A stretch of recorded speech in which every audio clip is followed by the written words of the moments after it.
अस्सलाम वालेकुम, नमस्ते, नमस्कार, सत श्री अकाल। मुझे उम्मीद है आप सब लोग बिल्कुल ठीक होंगे और मैं आपकी नज़रों में बहुत एक बुरा इंसान बन चुका हूँ क्योंकि I have been away from YouTube tutorials from a very long time now. मुझे लगता है कोई 1.5 साल तो हो गया होगा मैं यूट्यूब से दूर हूँ, but I am still amazed to know to come to the fact that you guys are still waiting for me to upload the videos and to come up with the new ideas and stuff that I have learned over the time. So reason I am speaking in English, so I will keep it very mixed like Hindi, Urdu and English because people had requested me to speak in English as well, or at least to add subtitles in English as well. Because my tutorials have been helpful in to some extent to the people who cannot understand Urdu or English or Hindi, but uh, some things that were there in my tutorial which I was speaking about, and I was not doing that practically in my videos. So I thought, why shouldn't I do a mixture of Urdu and Hindi and English, you know. So let me know if this thing work out for you as well, because my accent is I am keeping my accent very slow paced so that everyone can understand whatever I am speaking. So please let me know if this thing works out for everyone. I'll continue with this, or I can come up with some other solution. It totally depends upon what do you guys think. So मैं ज़्यादा time नहीं लूँगा, I won't take much of the time. मैं सीधा आता हूँ point के ऊपर। ये जो मैंने न्यू सीरीज़ शुरू की है, I will keep it purely on the basis of the key factors that can substantially enhance the quality of a render. अब रेंडरिंग इंजन कोई भी यूज़ करें, but I will obviously going with Corona rendering, that is my favourite as for now. I am not biased in that, लेकिन क्योंकि मैंने अब बहुत पहले एक वीडियो अपलोड की थी, Vray versus Corona, which one is the best. उसके ऊपर बहुत रिक्वेस्ट आएंगी कि इंग्लिश में बताएं, कोई समझ नहीं आ रही है, वो तुम्हें क्या बोलते जा रहे हैं, कख समझ नहीं आई, गोरे हैं कोई समझ नहीं आई, और मैं की करा, मैं दोबारा तो नहीं वीडियो बनाऊँगा। लेकिन खैर, coming back to the point, Corona is my favourite till date. So मैं क्या की फैक्टर्स हैं जो कि रेंडरिंग को इन्हेंस करते हैं, उसकी क्वालिटी को इन्हेंस करते हैं। It's not always about the settings, क्या सेटिंग्स आप रख रहे हैं, ग्लोबल इल्यूमिनेशन किस तरह की है। हम लोग बहुत ज़्यादा इन चीज़ों में घुस जाते हैं कि जी रेंडरिंग सेटिंग्स शायद हम कुछ इस तरह की करते हैं कि जिसकी वजह से रेंडरिंग्स हमारी अच्छी हो जाती है। नहीं, ऐसा नहीं है। It's not always about the rendering settings, it is there are very key features जिनको हम निगलेक्ट कर देते हैं। एंड नंबर 1, आप इसको लिख लें, नोट कर लें, 3D मॉडलिंग इन डिटेल। जो मॉडल बनाते हैं ना, अगर वो डिटेल में नहीं है ना, तो देयर इज़ नो पॉइंट कि आप आगे जाके कुछ भी कर लें तो वो चीज़ अच्छी निकलेगी। आपको डिटेल में मॉडलिंग करना बहुत ज़रूरी है। And by detail modelling I don't mean only the model of the facade of the building itself, no, it consists of all the details that are within the setback of the building, like entrance or driveway और वो सारी चीज़ें, and then the details of the roads and footpaths itself. So ये वो चीज़ें हैं जिनको हम इग्नोर कर देते हैं। हम क्या करते हैं, सिंपल एक रोड की मैश लगा देते हैं, एंड देन द एंट्रेंस, उसके बीच में क्या डिटेल्स हैं, क्या चीज़ें मिसिंग है, क्या होनी चाहिए, वो हम टोटली मिस कर देते हैं। अभी मैं आपको विजुअल्स के थ्रू भी दिखाता हूँ कि मैं what exactly I am talking about. बल्कि मैं एक काम करता हूँ, मैं अपने सामने कोई चीज़ खोल भी लेता हूँ ताकि मैं फिर प्रैक्टिकली आपको उसके बारे में बता भी सकूँ। मैंने Behance आपको बताया हुआ एक बड़ा अच्छी प्लेटफॉर्म है टू डू R&D। सो आप उसके ऊपर अकाउंट बनाए अगर आपका नहीं है तो, ताकि आप लोगों के काम नजर आ सके जो इंटरनेशनली लोग काम कर रहे हैं। ये वीडियो बहुत छोटी होने वाली, मैं क्योंकि बहुत ऐसे बात बना रहा हूँ, पहले तो मेरा कॉन्फिडेंस भी लो हुआ पड़ा है in front of the camera. I hope आप लोगों को सही सुनिए होगा। सो ये अगर आप विजुअल देखें ना, सो देखें कितना डिटेल में 3D बना हुआ है। हम क्या करते हैं कि हम सिर्फ ये बिल्डिंग को पकड़ेंगे और सिर्फ इसी को बनाएंगे, वो भी डिटेल में नहीं होती, और ये सारे लवाजमात भी नहीं होते। अब रोड्स के ऊपर मार्किंग्स देखें, फुटपाथ्स देखें, पेडेस्ट्रियन वॉकवेज देखें। अब हमारे यहाँ पे ये भी आर्गूमेंट होता है कि जी हमारे घरों के आगे तो पेडेस्ट्रियन वॉकवेज नहीं होता, लेकिन बनाएं, just fake it, no one gives about it. तो आप काइंडली बनाएं इसको, it adds into the rendering. आप करके तो देखें, नहीं है ड्राइंग में खैर छोड़ दें, but just to give life to a rendering you need to do this. So ये सारी चीज़ें, ये लाइट पोल्स किस तरह के हैं, और गाड़ियाँ कहाँ खड़ी, किस तरह से खड़ी हैं। अगर कोई सिग्नल है तो वहाँ पे गाड़ियाँ खड़ी हुई आपको नज़र आएंगी, ये नहीं कि चलती जा रही हैं, चौक में रश भी लगा हुआ है लाइक इंडिया और Pakistan. It's not like that. So you can see the details of all the modeling in whole scene जो कि इसको उठा रही हैं. So ये कुछ चीज़ें हैं. सबसे पहले 3D मॉडलिंग आ गई, फिर आता है जी आपकी डिटेल्ड टेक्सचरिंग. अब टेक्सचरिंग के ऊपर भी मैं over the time I have been making many tutorials that how to go in detail while making a texture. I hope कुछ लोगों को समझ आ गई होगी, कुछ लोगों को शायद नहीं आई होगी. कुछ लोग मेरी तरह ज़रा स्लो पिकर होते हैं. मतलब मेरा भी ये मसला है कि मैं चीज़ों को बहुत स्लोली पिक करता हूँ. मुझे एकदम से समझ नहीं आ जाती, मेरा IQ इतना स्ट्रॉन्ग नहीं है. बट लेकिन जब मैं इसको समझ जाता हूँ तो तब फिर मुझे ठीक ठाक समझ भी आ जाती है, और इतनी आ जाती है कि मैं फिर आगे उसको बता भी सकता हूँ. तो इन चीज़ों को समझें. डिटेल टेक्सचरिंग के ऊपर मैं दोबारा से वीडियोस बनाऊंगा. मतलब कोरोना के अंदर क्या क्या नए फीचर्स हैं, what are the new features of Corona that we have now. बहुत अच्छे फीचर्स उनके आ गए हैं और जिनके ऊपर बात करना बहुत ज़रूरी है. I make a detailed video on new features of Corona, जो कि सबसे पहले समझना ज़रूरी नहीं before going into the details of any factor of whatever I am saying today. So texturing आ गई, फिर देन लाइटिंग आ गई. लाइटिंग की बहुत फंडामेंटल्स हैं, इसकी बहुत गहरी साइंस है, जो कि not as like rocket science, लेकिन फिर भी लाइटिंग के साथ प्ले करना, सिनेमाटोग्राफी करना, वो सारी चीज़ें बहुत ज़्यादा मैटर करती हैं. देन लैंडस्केप कम्स है, जिसके ऊपर आज मैंने बेसिकली बात करनी है. मैं लैंडस्केप आज सिखाऊंगा नहीं, हम लोगों के काम देखेंगे कि वो लोग किस तरह से लैंडस्केपिंग करते हैं and how they take along the things. So जिसके ऊपर आज मैं बात करूँगा. फिर देन सॉफ्टवेयर के ऊपर भी मैं आऊँगा नेक्स्ट ट्यूटोरियल के लैंडस्केप को किस तरह से चलते हैं. So this is how I am going to take this series now. मैं सीरीज़ को एक नाम दे दूँगा, सीज़न दे लूँगा. मेरा भी ये सीज़न ही शुरू हो रहा है ऑलमोस्ट, तो स्प्रिंग सीज़न. तो मैं इसको एक सीज़न का नाम दे दूँगा एंड मैं इस तरह के की फीचर्स के ऊपर जाऊँगा. मैं ये नहीं करूँगा कि जी ये पकड़े मॉडल है तो ये इसके ऊपर टेक्सचर इस तरह लगता है, ये है तो वो है तो वो है. तो मैं की फीचर्स को बेसिकली पकड़ूँगा और उनके ऊपर बात करूँगा, जो कि आई एम श्योर आप लोगों के लिए बहुत हेल्पफुल होने वाला है. सो मैं यहाँ पे बिहेंस के ऊपर कुछ पेजेस खोले हुए हैं और सबसे पहले मैं बात करूँगा इम्पैक्ट 3D की. I am a huge fan of impact 3D. This is an India Ahmedabad based rendering और विजुअलाइजेशन फर्म, जो कि वन ऑफ माई फेवरेट्स है टिल डेट.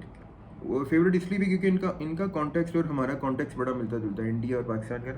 और आई एम श्योर आप में से बहुत सारे लोग इनको जानते भी होंगे. मैं इनसे बहुत ज़्यादा इंस्पायर होता हूँ, इनके काम को देख के, इनकी डिटेलिंग को देख के, इनके लैंडस्केप को देख के. मतलब landscape is the best feature of this firm, मतलब हैंड्स डाउन द बेस्ट. मैं कोई एक प्रोजेक्ट खोल लेता हूँ and then let's talk about it. इनकी पूरी एनिमेशन भी पड़ी यहाँ पे आप देख सकते हैं आप लोग जाके. So let's start with picking one of the image. मैं सिर्फ प्योरली लैंडस्केप के ऊपर बात करूँगा. मैं भी लाइटिंग और मॉडलिंग और टेक्सचरिंग के ऊपर नहीं जा रहा. मैं सिर्फ लैंडस्केप के ऊपर जा रहा हूँ, क्योंकि मेरी नज़र में लैंडस्केप एक सबसे टॉप पे आता है वो फीचर जिसने जान डालनी होती है आपकी रेंडरिंग में, और जिसको हम बहुत ज़्यादा इग्नोर कर जाते हैं.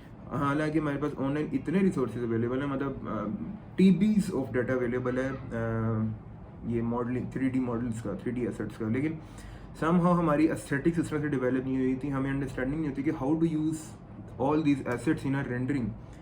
हम एक मॉडल डाउनलोड करते हैं, हम क्या करते हैं कि बस उठा के लगा देते हैं. हम ये नहीं देखते कि ओवरऑल थीम में आइदर दिस मॉडल फिट्स इन और नॉट. हम वो चीज़ों को टोटली इग्नोर कर देते हैं.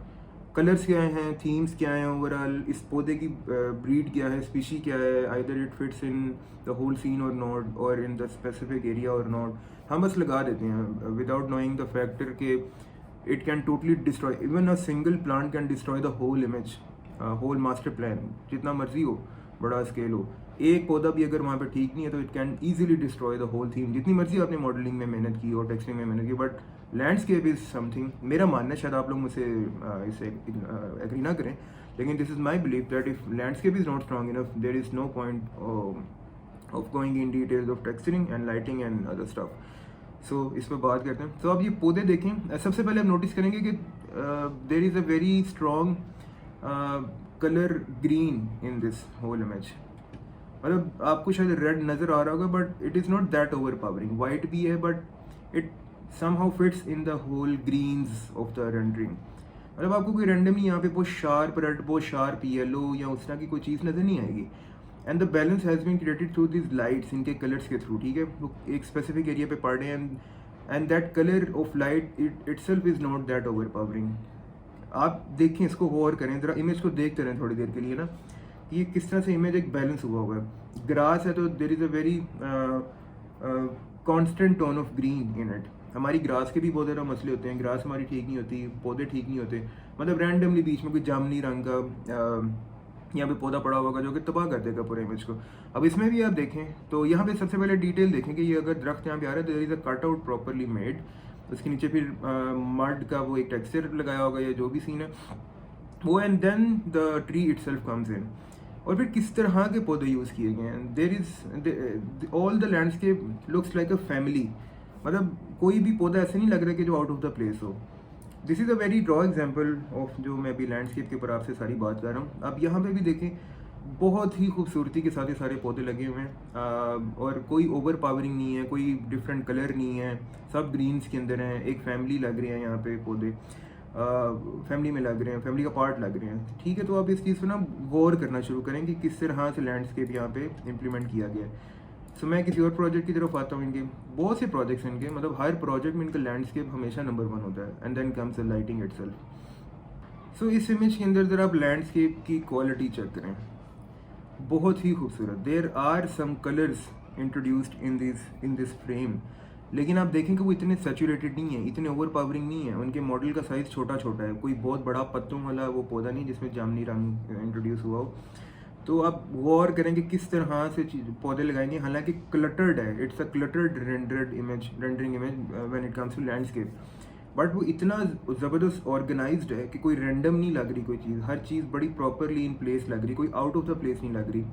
कलर्स के ऊपर फिर से मैं आऊँगा कि कलर्स देखें किस तरह से ग्रीन इन मेजॉरिटी हैं, ठीक है। तो हारमनी चेक करें, किस तरह का लैंडस्केप है, लाइटिंग किस तरह की आ रही है, तब जाके एक कंपोज इमेज एक बन रहा है। सो यहाँ पे देख लें कि किस तरह से, अच्छा पौधे जब हम लगाते हैं हम क्या करते हैं कि जी दरख्त एक लगाया उसको ऐसे कॉपी या इंस्टेंस कर करके, हम ये नहीं करते कि उसको कुछ साइज़ थोड़ा सा छोटा कर लें जो हम दूसरी इंस्टेंस कर रहे हैं, थोड़ी सी मेहनत लगती है इसमें, लेकिन ट्रस्ट में ये मेहनत आपकी काम आने वाली है, to bring reality, to bring the rendered image closer to the reality. ये हम नहीं करते, थोड़ा सा रोटेट कर लें, थोड़ा सा स्केल अप डाउन, थोड़ा सा बहुत माइनर सा, लेकिन हम जब एक ही दफ़ा इंस्टेंस ऐसे करते थे ठक ठक ठक ठक ठक ठक ठक, तो वो टाइलिंग उसमें नज़र आ रही होती है, वो सेंस नहीं बना रहे थे, वो रियलिटी के क्लोज बिल्कुल भी नहीं होते, वो फेक हो जाते हैं इंस्टेंटली। सो अब यहाँ पे देखें आपको एक भी दरख्त एक दूसरे से स्केल या रोटेशन में, पोजीशनिंग में मिलता जुलता नहीं नज़र आएगा। This is the beauty of this whole render, ठीक है जी। तो बहुत सी चीज़ें बात करने के लिए, अगर इंडोर की भी बात करें तो आप देखें कितनी खूबसूरती से बेस के अंदर ये चीज़ लगाई गई है, देन दरख्त आ जाता है। फिर हम लोग क्या करते हैं कि जी हम लोग तो वो अंदर लगाते ही नहीं है ना, वो उसको इग्नोर कर देते हैं, मतलब दरख्त डायरेक्ट ज़मीन के ऊपर भी अक्सर हमारा लगा हुआ होता है। तो मैं वो कह रहा था ना जो शुरू में मॉडल्स की डिटेल्स की मैं जो बात कर रहा था वो इसी के ऊपर आता है। सो इम्पैक्ट थ्री को ज़रूर देखें, आप भी इंस्पायर होंगे अगर आप अभी तक इनसे अवे नहीं, आई एम श्योर आप सब इनको जानते होंगे। सो ये जी फायर मेज टीम, पता नहीं इनका क्या नाम है, वट एवर इट प्रोनाउंसेस। तो अब इनकी रेंडरिंग देखें तो भाई साहब, मतलब इनके टूल्स चेक करें, इन्होंने 3ds Max, corona render, DJI Mavic 2 से इन्होंने ड्रोन का इमेज लिया होगा जिसके अंदर मॉडल इम्बेड किया होगा। But just look at the detail of the landscape, किस तरह कटआउट्स बनाए हैं, किस तरह छोटे पौधे लगाए हैं, किस तरह अंदर क्यारी टाइप एरिया बनाया है, किस तरह इस चीज़ को इसके ज़रिए बनाया इन्होंने, इसके अंदर लगाया, डायरेक्ट ये नहीं लगाया। ये वो छोटी छोटी चीज़ें जो देखने के लिए हैं, मतलब इसको ऑब्जर्व करें, देखते रहें, कोई 5-7-10 मिनट इसको देखें, जस्ट एब्जॉर्ब करें इस चीज़ को। एक इमेज को देख के कह देना खूबसूरत है, कहानी वहाँ पे ख़त्म नहीं होती, वो क्यों खूबसूरत है उसको एनालाइज करें, क्वेश्चन करें, पूछें, लोगों की राय लें, यार तुम्हें इसमें क्या नज़र आ रहा है, तुम्हें इसमें क्या नज़र आ रहा है, डिफरेंट लोगों से पूछें, अपने आप की सेल्फ क्रिटिसिज्म करें, सेल्फ क्रिटिक दें इस चीज़ के ऊपर। हो सकता है इस इमेज में कुछ चीज़ आपको गलत भी लग रही है, उसके ऊपर भी बोलें, बात करें, आपके कोलीग्स हैं उनसे पूछें, लेकिन बात करें, पूछें, सवाल करें। वो उससे फ़ायदा ये होगा कि अल्टीमेटली आपका नॉलेज में इजाफा हो रहा होगा, आपको पता होगा अपने अपने अगले प्रोजेक्ट में क्या चीज़ें करनी है, क्या नहीं करनी। सो build that habit in your self, वरना फ़ायदा नहीं है उस चीज़ का। मतलब आप देखिए कि मैं यार बहुत अच्छा टेंडर है, गोरे बहुत अच्छा काम करते हैं, गोरे ये गोरे वो, हम गोरों की बड़ी तारीफ, वो क्यों करते हैं, उस चीज़ में घुसें तो सही, उसमें समझें तो सही, try to understand what study they involve in their renderings, ठीक है। तो ज़रा डिटेल में घुसें। तो बहुत ही खूबसूरत मिसाल है ये एक लैंडस्केप। ग्रास देखें कितनी खूबसूरती से इन्होंने यहाँ पे लगाई है, इसको बाकायदा से लगता है लॉन मूवर इसके ऊपर फिरा हुआ है। तो मतलब ये जो टू बी वेरी ऑनेस्ट, ये जो आर्किटेक्चर है पीछे इट्स नथिंग, मतलब it's almost close to nothing. मतलब खाली ये पड़ा हो ना, यहाँ पे लैंडस्केप ना हुआ हो, तो ये बहुत अजीब लगेगा। इस इमेज को उठा ही लैंडस्केप रहा है, मतलब ये डिटेल्स उठा रही हैं इसको। तो अगर इसी पे वो फोकस नहीं है तो फिर आप क्या एक्सपेक्ट कर सकते हैं कि रेंडर अच्छा होगा? कभी भी नहीं। ठीक है जी। तो और भी काफ़ी है यार, आप बिहेंस पे जाएँ, आपको बेशुमार चीज़ें मिलेंगी। मैं तो आपके सामने यहाँ पे हंड्रेड्स ऑफ इमेजेस, अब ये भी इंडिया का एक बंदा है आयुष वर्मा, तो मुझे इनका काम भी बहुत पसंद है। ये बहुत ही डिटेल में इनकी लाइटिंग और जो डिटेल, लेवल ऑफ डिटेल है बहुत। अब just look at this image, this is wonderful. Architecture छोड़ दें, इट्स नथिंग, कुछ भी नहीं है, ये बिल्डिंग कुछ भी नहीं है। इस इमेज को जो चीज़ उठा रही है वो सारा लैंडस्केप और अटेंशन टू डिटेल है। ये ज़रा बैठ के देखते रहें, आप इनको भी फॉलो करें, इनका काम बहुत नेक्स्ट लेवल है। मैं इनको बहुत अरसे से फॉलो कर रहा हूँ। Just look at the detail, मतलब ये चीज़ें लगाई हैं, पत्ते नीचे गिरे हुए हैं, फिर दरख्त किस तरह से ज़मीन के अंदर लगे, डायरेक्ट ज़मीन में नहीं घुसा हुआ, या डायरेक्ट कंक्रीट जैसी वाड़ देने हैं, वो वाला सीन नहीं है इधर। तो मतलब देखें रोड के अंदर की डिटेल, ये लाइन वर्क, मतलब ये इमेज एक कंप्लीट डिटेल्ड इमेज है। हर कोने पे काम हुआ हुआ है इसके अंदर, कोई चीज़ ऐसी नहीं जो ऐसे छोड़ा। अब ये डिफरेंट लाइटिंग मोड्स हैं, जब अब ये देखें, ये कि मैं एक रेंडर लगता ही नहीं है, it looks like a picture taken from a camera. But just look at it, just keep looking at it for 10 to 15 minutes and see what he has done. एक एक कोने को ज़रा गौर से देखें, और इसमें भी आप देखें मेजॉरिटी में आपको ग्रीन्स ही नज़र आएंगे हर रेंडर में ना। कोई आउट ऑफ द प्लेस कोई इमेज, सॉरी, आपको पौधा या फूल बूटा नज़र नहीं आएगा। साथ उसने सॉफ्टवेयर की इमेज भी दे रही है ताकि हमें लगे कि भाई ये रेंडर ही है, ये कोई वो नहीं है, मतलब कोई रियल पिक्चर नहीं है, क्योंकि लोग कंफ्यूज हो जाते हैं अक्सर। सो अगली वीडियो में मैं अब जंप करूँगा, अगली वीडियो भी आ जाएगी, तो इंशाल्लाह उसके ऊपर हम डिटेल में ज़रा घुसेंगे। तो ये मेरी आज की वीडियो मैंने छोटी रखी है, ज़्यादा फिर भी छोटी नहीं है, थोड़ी लंबी होगी, लेकिन just to give you an idea कि मैं किन चीज़ों के ऊपर वर्किंग कर रहा हूँ, किस तरह से अगला सारा ये सीज़न अपना प्लान कर रहा हूँ। तो आपकी कोई सजेशंस हैं काइंडली कमेंट बॉक्स में डालें, मैं हर किसी के कमेंट का रिप्लाई भी करूँगा। पहले मेरी आदत नहीं थी, क्योंकि मैं छोड़ चुका हुआ था तो मैं रिप्लाई नहीं करता था। तो अब आप कमेंट करें, मैं इसके अंदर डेफिनेटली रिप्लाई करूँगा। और आपके जो कंसर्न्स हैं, जो सजेशंस हैं आज की वीडियो को लेके या अगली वीडियोज़ के लेके, मैंने आपको अपना एजेंडा बता दिया, तो आप उसको रेज़ कर सकते हैं। तो मैं इसके ऊपर डेफिनेटली वर्किंग करूँगा। अल्टीमेटली वीडियोज़ आपके लिए हैं, और अगर आपको नहीं समझ आ रही तो फिर there is no point of making this videos. So तब तक के लिए अपना ख्याल रखें, अपने घर वालों का ख्याल रखें, अपने माँ बाप की इज़्ज़त करें, उनसे कभी ऊँची आवाज़ में बात ना करें। मिलते हैं अगली वीडियोज़ में कुछ मज़ीद टिप्स के साथ। अल्लाह हाफ़िज़।